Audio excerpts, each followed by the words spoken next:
Hoy quisiera hablar sobre ciertas características que los cristianos o aquellas personas que nos llamamos seguidores de Jesús debemos demostrar, debemos de tener.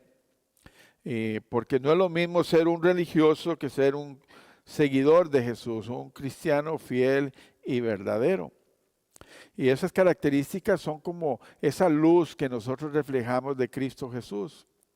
Y lo primero que debemos de entender es que somos cristianos, como he explicado en otras ocasiones, no porque un día nos dio el deseo de venir a la iglesia, sino porque el Señor Jesucristo siempre ha tomado la iniciativa y Él es el que nos ha llamado a nosotros para ser sus discípulos, que es el Señor el que ha tomado el primer paso, primero para estar tocando la puerta de nuestro corazón y haciéndonos saber que necesitamos regresar a la casa del Padre. No regresar a una religión, no regresar a unas costumbres, sino a entablar una relación viva, saludable y fuerte con Dios. Por eso Dios toma la iniciativa.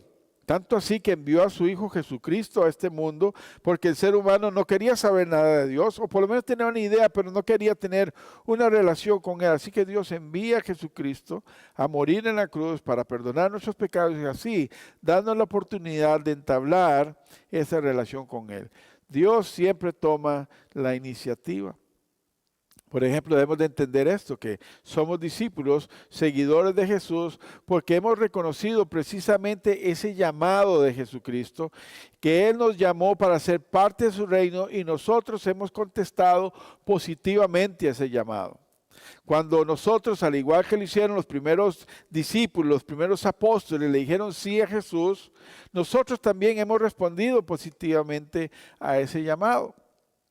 Por ejemplo, por decir algo, el apóstol Pedro, cuando estaba en su compañía pesquera, estaba pescando ahí, llegó Jesucristo y le dijo: Pedro, yo quiero que me sigas. Desde hoy ya no vas a ser un pescador de peces, sino que te voy a hacer pescador de hombres. Inmediatamente el apóstol Pedro dejó las redes y siguió a Jesucristo.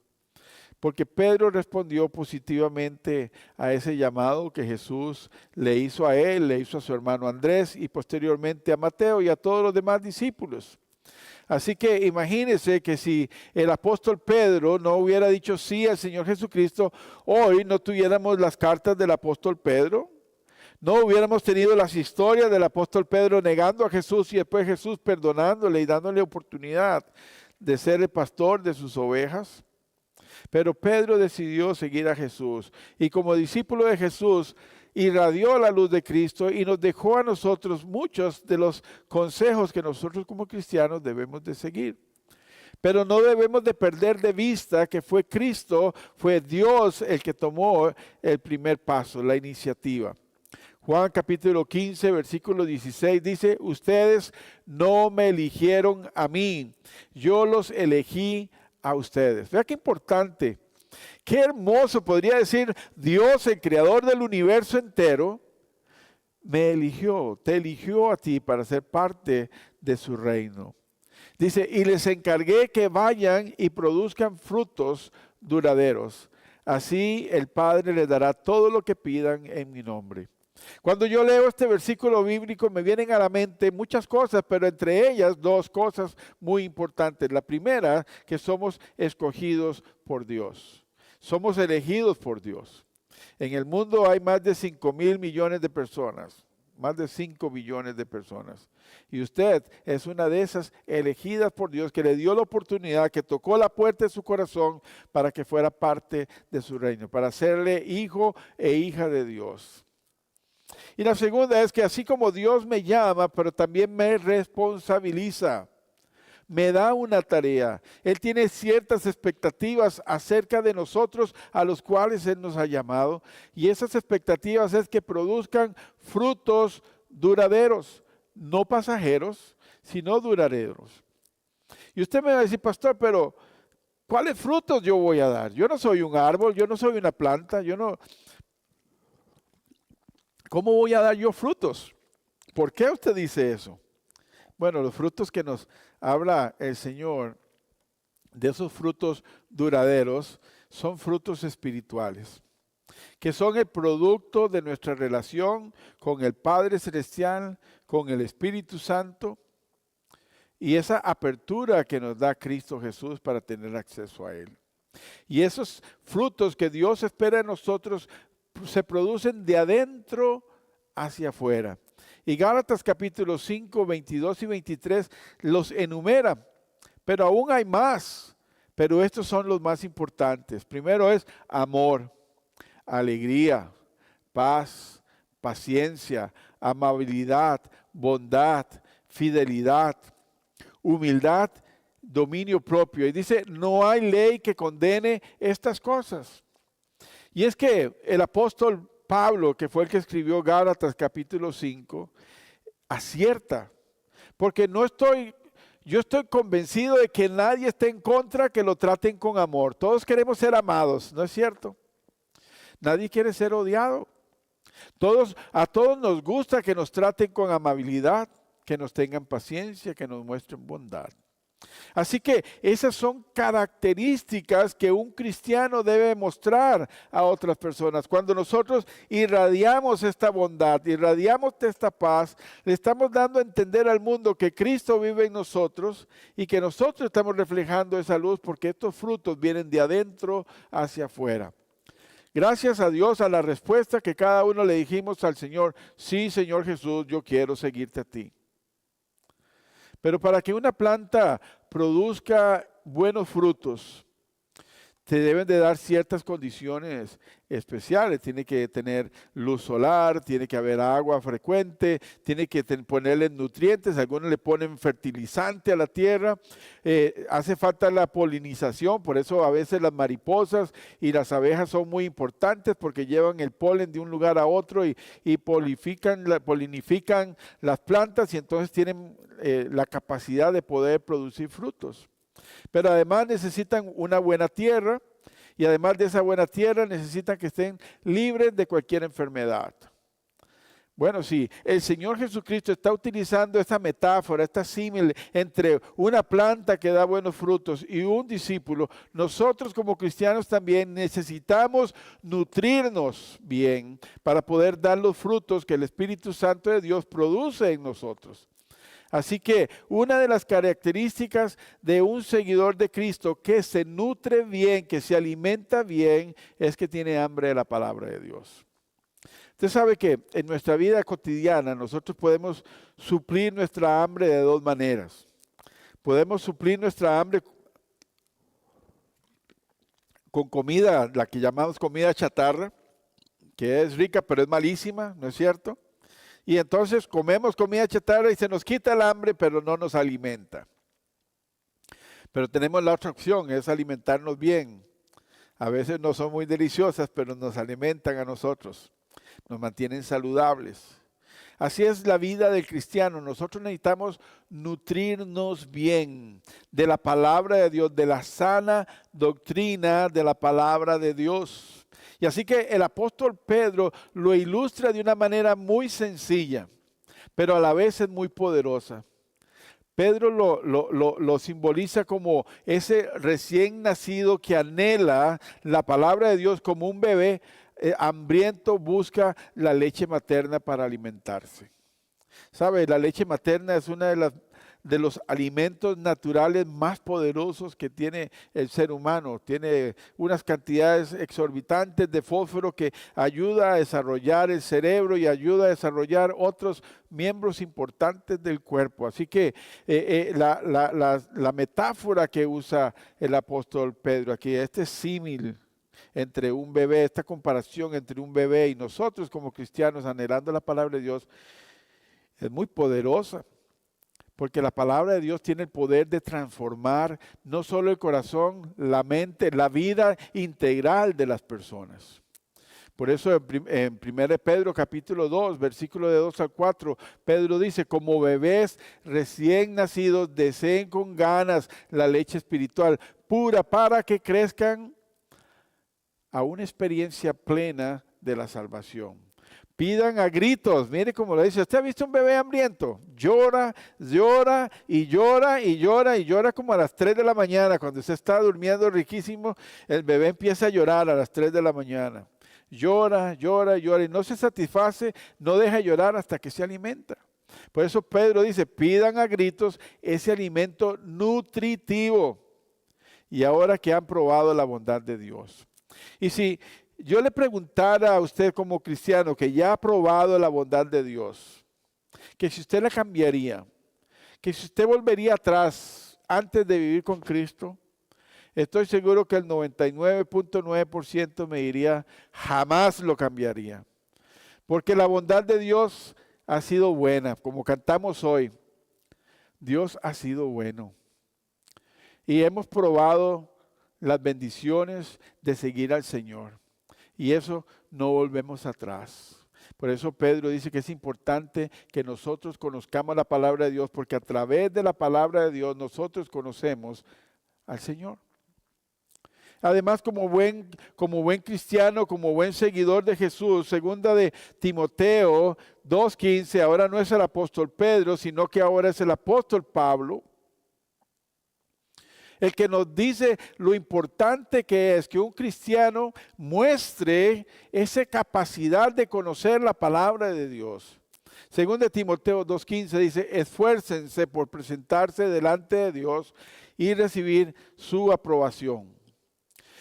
Sé un obrero bueno, un buen obrero, quien no tiene de qué avergonzarse y que explica correctamente la palabra de verdad.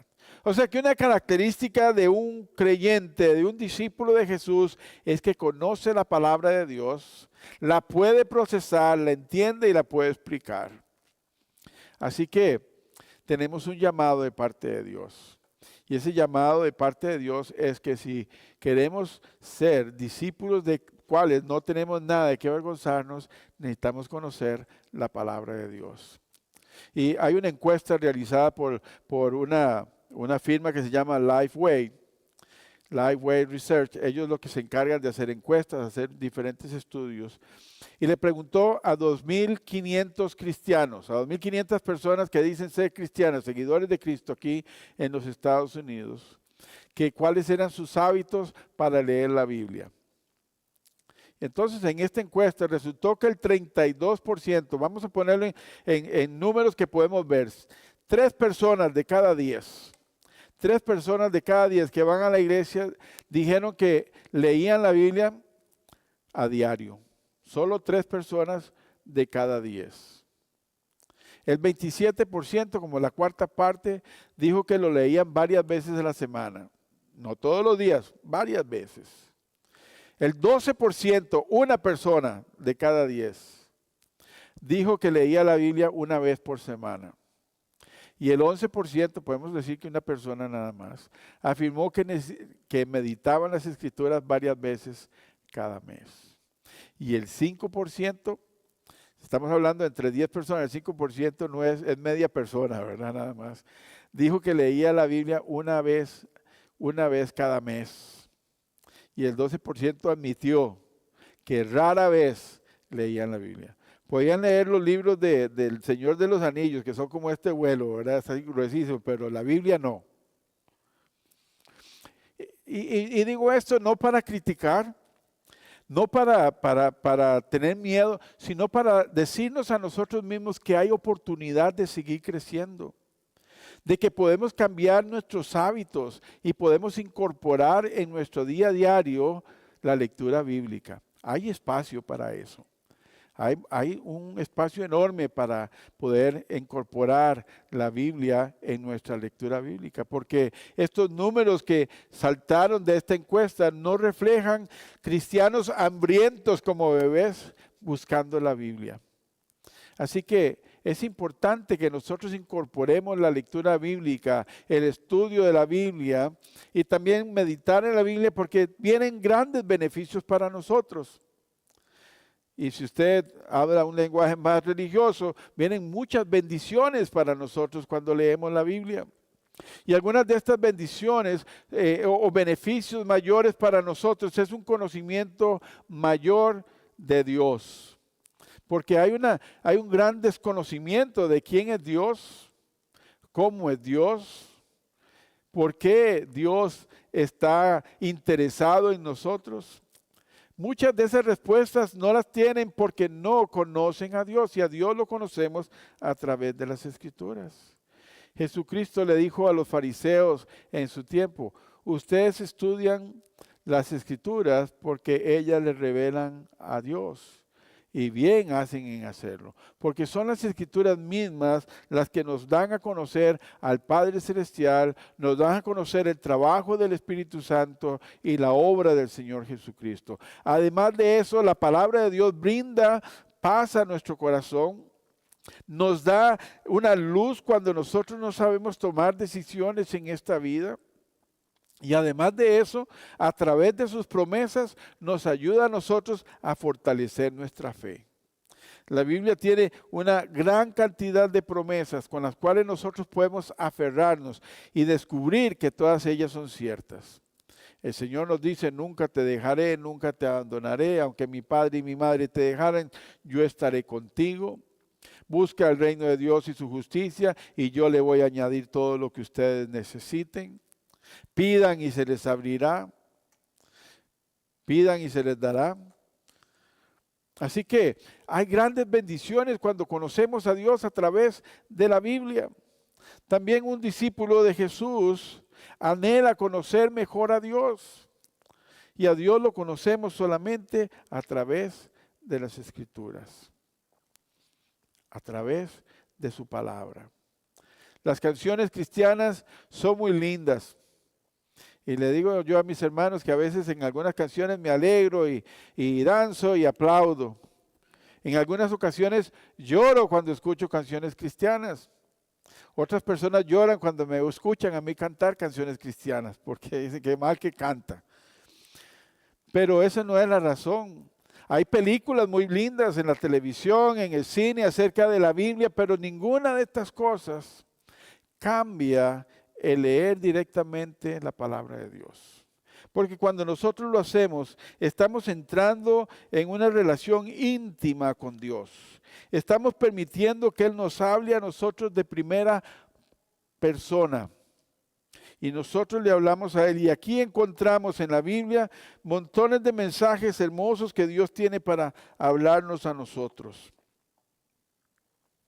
Y nos habla personalmente a través de ella, cuando meditamos acerca de lo que Él nos dice. Y otra característica también, cuando aprendemos a conocer a Dios, nos enamoramos de Él. Y entonces empezamos a dar una nueva característica como hijos de Dios, y es que buscamos vivir en santidad. Y usted me dice: bueno, pastor, ¿cómo es eso de vivir en santidad?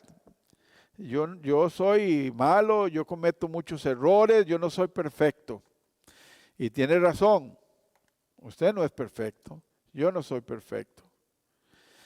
Yo conozco solo una persona perfecta en toda mi vida. Y es porque ese era su nombre. Él se llamaba Justo Perfecto, así se llamaba, así se pusieron los papás. Así que era el único que yo conozco que le dicen perfecto. Pero el perfecto es Dios, y Él es el santo. Y entonces, ¿qué es lo que quiere decir Dios cuando nos dice a nosotros que seamos santos? Es que nosotros preferimos seguir las direcciones, los consejos que Dios nos da, apartarnos del pecado y hacer la voluntad de Dios. Eso es vivir en santidad. Eso es vivir en santidad, tener el deseo firme de hacer lo que Dios nos ha llamado a hacer. Eso es vivir en santidad. Y sin ella nadie podría acercarse al Señor. Porque además de vivir en santidad, implica también modelar el carácter de Dios, ser misericordioso, amar a nuestro prójimo, comprenderlo y ponernos en sus zapatos. Por eso la Biblia dice: hay que aprender a llorar con el que llora, reír con el que ríe. Porque esa es una de las características de Dios. Dios es compasivo, Dios es misericordioso, y cuando nosotros le conocemos a Él, cuando nos convertimos en sus discípulos, esos frutos también deben de florecer en nosotros. Debemos aprender a ser compasivos, a ser amorosos, a ser bondadosos. Las características de las personas que deciden vivir en santidad son las de poder perdonar a otras personas. Yo he tenido en mi caminar como pastor, he visto personas llorar porque no pueden perdonar, porque esa raíz de amargura les alimenta su odio y quieren seguir adelante odiando. Pero también he visto esas mismas personas que cuando comprenden, que cuando perdonan, se liberan y lo hacen porque toman la decisión de hacerlo, les he visto llorar también, pero ahora de gozo y de felicidad, porque son libres de toda raíz de amargura, son libres de todo rencor. ¿Por qué? Porque aprendieron a entregar a Jesús todo lo malo y a seguir lo bueno que Él nos enseña a nosotros. Así que un discípulo de Jesús no solamente aprende a perdonar, aprende a ser humilde, reconoce que Dios está sobre nosotros y se convierte también en una persona empática porque entiende las dificultades que otras personas pueden tener, todas sus luchas y todas sus pruebas. Así por eso Hebreos capítulo 12, 14 al 15 dice así: esfuércense por vivir en paz con todos. Esfuércense, porque vivir en paz con todos no es fácil, ¿no es cierto? No es fácil. Hay personas que son difíciles, son como una piedra en el zapato, que ahí son molestos y molestos, pero por eso dice, esfuércense, procuren vivir en paz con todos, a llevar una vida santa, porque los que no son santos no verán al Señor. Así que hay un esfuerzo nuestro. Dios nos ha dado las herramientas que nosotros necesitamos. Si usted lee la carta del apóstol Pedro, en la primera carta y en la segunda carta dice que Dios nos ha dado las promesas que nosotros necesitamos, las promesas divinas de Dios están a nuestro favor para que podamos hacer la voluntad de Dios. Así que tenemos todo lo que necesitamos. Ahora lo que se ocupa es que nosotros nos esforcemos para modelar y ser un hijo de Dios como Dios espera en nosotros. Uno que puede perdonar, que es misericordioso, que modela el corazón y el carácter de Cristo. Y el versículo 15 dice, cuídense unos a otros, para que ninguno de ustedes deje de recibir la gracia de Dios. Es cuidarnos. Cuando usted ve que uno de sus hijos está en una zona de peligro, usted corre y lo protege, ¿no es cierto? Así que nosotros como hijos de Dios y como hermanos en Cristo debemos de protegernos también. ¿Cómo nos protegemos? Orando unos por otros.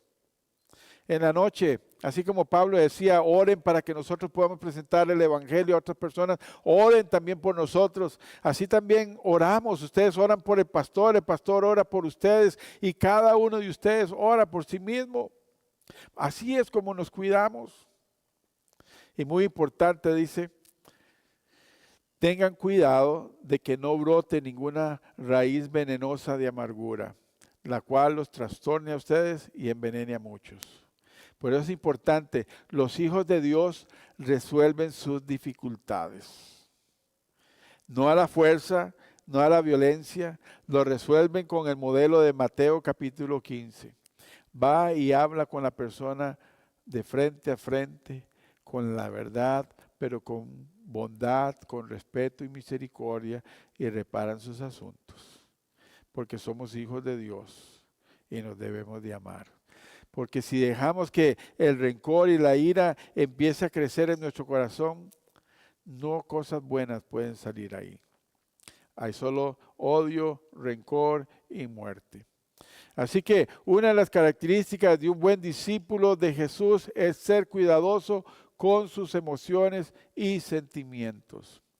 La Biblia dice, enójese, pero que no se ponga el sol sobre su enojo. Quiere decir que lo más pronto posible usted debe de arreglar sus controversias con las personas y arreglarlas de la mejor manera porque necesitamos estar en paz con todos. Debemos de controlar nuestras emociones. Y como creyentes no deberíamos de permitir que ni el odio ni el rencor encuentren un lugar en nuestro corazón.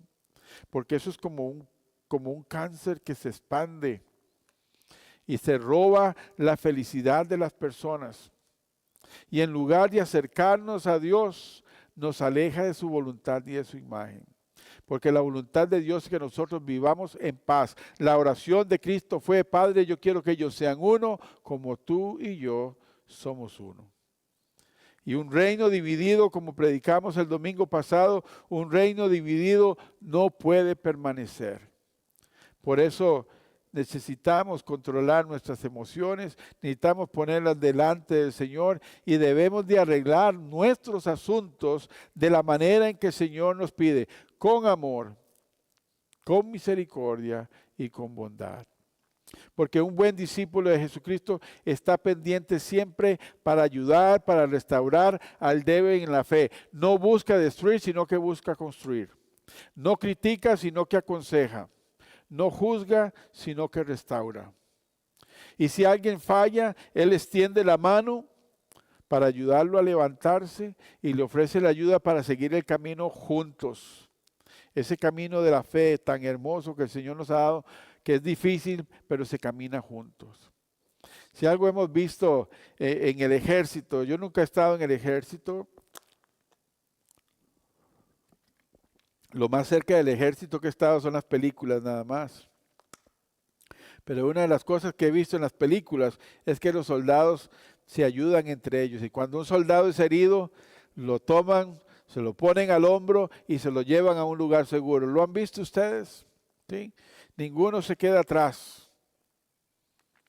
Y eso nosotros los cristianos debemos demostrarlo como discípulos de Jesús. Como soldados de Cristo debemos de velar para que nuestros hermanos también caminemos juntos. Si hay uno que está herido, si hay alguno que ha fallado al Señor, en lugar de criticarlo, en lugar de apartarlo, es restaurarlo y levantarlo con amor. Así que por eso Gálatas capítulo 6, versículo 2 es uno de mis favoritos, es uno de los versículos bíblicos que más me encantan, porque muestran la misericordia de Dios y cómo nosotros como cristianos la mostramos a otros también. Así que el apóstol Pablo, que escribió Gálatas, dice así: amados hermanos, si otro creyente está dominado por el pecado, ustedes que son espirituales deberían ayudarlo a volver al camino recto con ternura y humildad. Vea qué importante que es esto. No es abandonarlo, no es dejarlo a su suerte, es ayudarlo a volver al camino. Y dice así Pablo, dice: y tengan cuidado de no caer ustedes en la misma tentación. Ayuden a llevar unos a otros las cargas y obedezcan de esa manera la ley de Cristo. En otras palabras, el Señor Jesucristo nos está pidiendo a nosotros a ser solidarios con nuestros hermanos y mostrar nuestro amor por ellos, ayudándole cuando nosotros vemos que han caído, cuando han fallado al Señor.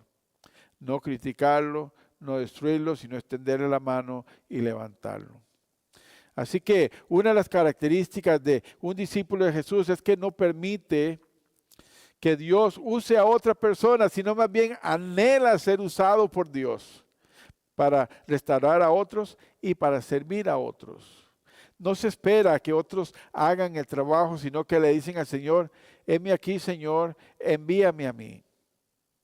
Y aquí es donde le hago una pregunta. ¿Le ha estado hablando el Señor a usted para servirle a Él? ¿Ha estado en su corazón ese deseo de hacer algo y servir al Señor, a Él, aquí en la iglesia o en la comunidad? Si es así, no se quede callado, actúe. Póngase en acción, porque una de las características de un hijo de Dios, de un discípulo de Jesús, es uno que trabaja para Dios. Así que si usted quiere ser usado por Dios, no tiene que ser una persona perfecta. Quizás usted dice: yo quisiera, pero es que yo no sé hacerlo. Yo no soy perfecto, a mí me falta mucho para conocer de Dios. Lo que necesita es tener un corazón puro. Y ninguno de nosotros puede purificar su corazón por sí mismo, sino que lo que necesitamos es un corazón humilde que reconozca que necesita de Dios y Dios mismo purifica nuestro corazón. Así que si queremos ser usados por Dios, debemos de permitirle a Él que examine nuestro corazón y que limpie nuestro corazón, arrancando de nuestra vida todo aquello que a Él no le agrada. Y un corazón puro implica una disposición interior de rectitud y un corazón sincero delante de Dios. Y decirle: Señor, este es mi deseo de servirte, aquí está mi corazón, examínalo. Mete tu luz, saca toda oscuridad de ese corazón, porque yo quiero servirte a ti y que mis pensamientos y mis acciones estén alineadas con tu voluntad y entonces servirte a ti en todo momento. Según de Timoteo 2:21 dice así: si te mantienes puro, serás un utensilio especial para uso honorable. Tu vida será limpia y estarás limpio para que el Maestro te use en toda buena obra. Qué hermoso, ¿no es cierto? Que Dios nos use para cosas buenas. No solamente Dios lo reconoce también sus hermanos y hermanas, y lo reconocerá todo el mundo, pero lo más importante es que Dios te está llamando y te está dando la oportunidad de servirle. Pero necesitamos abrir nuestro corazón a Él y ser sinceros. Y permitirle que sea Él el que limpie nuestro corazón, porque nosotros no podemos limpiarlo. Y estoy seguro que si hacemos una encuesta también entre las personas que le sirven al Señor, ya sea en cualquier área, en la plataforma, en las áreas de servicio, en cualquier forma, si usted le pregunta cuáles han sido los beneficios o las bendiciones que han recibido por servir al Señor, cada uno de ellos van a decir primero que están honrados de servir a Dios. Segundo, van a decir que reciben paz interior, que adquieren sabiduría, gozo de poder servirle al Señor y además que disfrutan de la protección de Dios, porque Dios honra a los que le honran. Dios cuida a los que le sirven. Así que esa característica, ojalá que sea también parte de su fruto, el de querer y el de anhelar servir al Señor.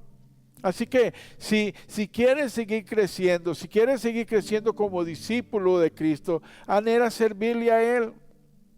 Sírvele predicando a otras personas, siendo un hacedor de discípulos, discipulando a otros, estudiando la Biblia en la casa de uno de nuestros hermanos, abriendo su casa para que otras personas vengan a estudiar a tu casa porque quizás no quieren venir a una iglesia. Pero lo importante es dar el primer paso y empezar a servir al Señor en cualquiera de las áreas del Señor. Y cuando cada creyente sirve en la iglesia, está modelando esa característica de un discípulo de Cristo. Porque Cristo mismo vino a servir. Marcos capítulo 10 dice: el Hijo del Hombre no vino a que le sirvieran, sino que vino a servir y a dar su vida en rescate de muchos. Y cuando hacemos eso, no solamente tocamos nuestra vida, tocamos la vida de otras personas. Cada creyente que sirve en la iglesia está modelando esa característica de Cristo. Y cuando servimos a Dios y a los demás, experimentamos su amor de manera más profunda. Como seguidores de Cristo, estamos llamados a ser siervos, a reflejar a Cristo, a reflejar su amor incondicional, ese amor de nuestro Salvador y el Salvador del mundo que nos rodea, a un mundo que nos rodea. Así que nuestro deseo es que nosotros sirvamos a Cristo, que lo conozcamos a Él a través de su palabra y que tengamos un corazón puro, dispuesto a perdonar, dispuesto a ayudar, dispuesto a mostrar a Cristo a un mundo que lo necesita a millón. Amén. Vamos a orar.